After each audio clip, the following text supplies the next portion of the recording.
Washtakiwa 93 wanaodaiwa kufanya vurugu na unyang'anyi wa kutumia silaha kuendelea kusota rumande. Washtakiwa hao wa kesi za uharibifu wa mali, kufanya vurugu na unyang'anyi wa kutumia silaha leo Novemba 19 walifikishwa mahakamani tena katika mahakama ya wilaya ya Nyamagana Mwanza, huku upande wa jamhuri ukitakiwa kukamilisha ushahidi haraka katika kosa la kwanza la uharibifu wa mali. Katika shauri hilo la jinai namba 26546 la mwaka huu, washtakiwa hao 93 wanadaiwa kutenda makosa hayo kinyume cha kifungu cha 326 ibara ya kwanza cha sheria ya kanuni ya adhabu sura ya 16 marejeo ya mwaka 2023 kwa kosa la kwanza na kifungu cha 287A cha sheria hiyo.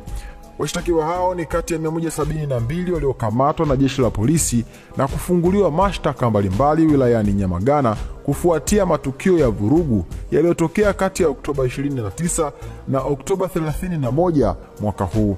Shauri hili limetajwa kwa mara ya pili leo Novemba 19 mwaka 2025 mbele ya hakimu mkazi mwandamizi Amani Sumari baada ya kutajwa kwa mara ya kwanza Novemba 7 mwaka huu.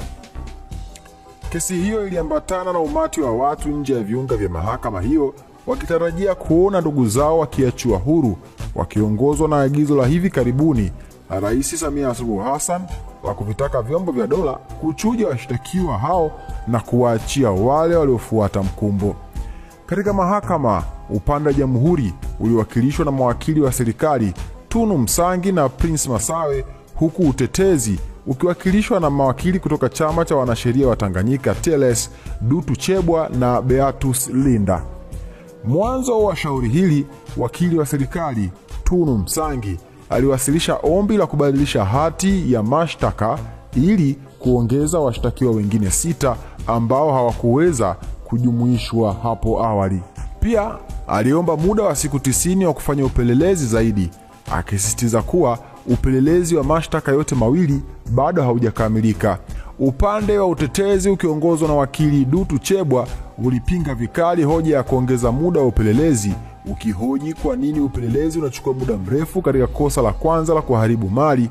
Chebwa alisisitiza kuwa hati ya mashtaka inaeleza wazi mali zilizoharibiwa na maeneo husika, na hivyo wanashangazwa ni maelezo gani zaidi yanahitajika kukamilisha ushahidi.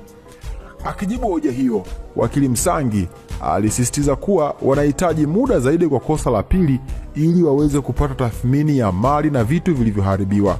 Baada ya kusikiliza hoja za pande zote, hakimu Sumari amekubali ombi la upande wa jamhuri la kufanya marekebisho kwenye hati ya mashtaka. Hata hivyo, ameiagiza jamhuri kukamilisha ushahidi wa kosa la kwanza haraka, kosa la kuharibu mali, akitaka wajirekebishe na warekebishe makosa kwenye hati ya mashtaka ambayo ilitaja halmashauri ya Nyamagana badala ya halmashauri ya jiji la Mwanza ambayo ndiyo inayotambulika kisheria.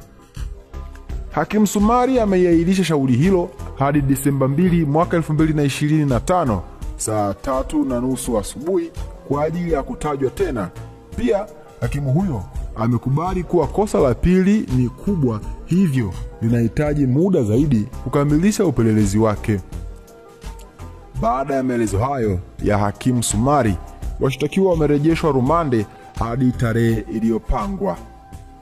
Maoni yako ni yapi? Nione kwenye comment, maoni yako itakuwa vyema na swadakta sana.